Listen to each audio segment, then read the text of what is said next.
The figures of Sun God and Joy Boy are again a hot topic of conversation among One Piece fans. This happened after revealing the surprising facts that occurred in the previous chapter. In the chapter, it was revealed that who exactly is the new Joy Boy, and also the possibility of Sun God connection with Joy Boy. But before we start this video, please smash that like button. And if you haven't subscribed to this channel, please subscribe and click notification bell, or you will miss future anime videos. The figure of the Sun God was first mentioned in chapter 1018 yesterday, where, at that time, Who's Who explained about the legendary figure Sun God. The figure was known to Who's Who when he was in prison.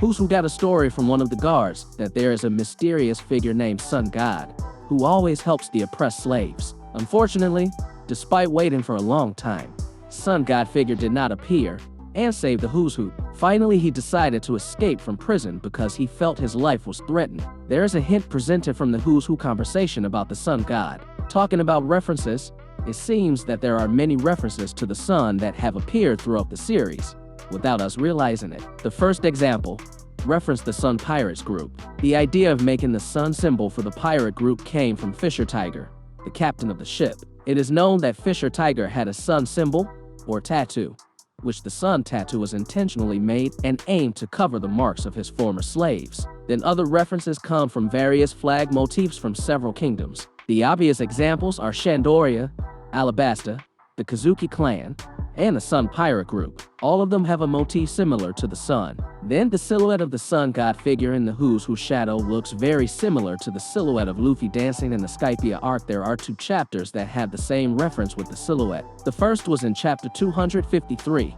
where Luffy and Usopp danced by the bonfire with Robin sitting on a rock. Then the second was in chapter 300 when Luffy and the residents of Shandoria and the Sky Island had a party after Enel was defeated. In chapter 287 there is also a reference to a giant snake named Sun God. Next, the reference of the Thousand Sunny. The ship from the Straw Hats has the shape of a lion's head similar to the sun on the front of the ship. Another reference, in the One Piece story, the sun is believed to be something that brings awakening, dawn. If you look at what Pedro said, he seems sure that the Straw Hats will bring a new dawn to the world, and of course Wano. What's also interesting is that if you pay attention, there are several references to the sun with Luffy's figure. An example is the clothing motif used by Luffy in the Dressrosa arc, and Wano Country has a sun motif. And the most widely discussed is that the Straw Hat connection used by Luffy has a connection with the New Dawn and sunset. All the violet rays at dusk look very attractive,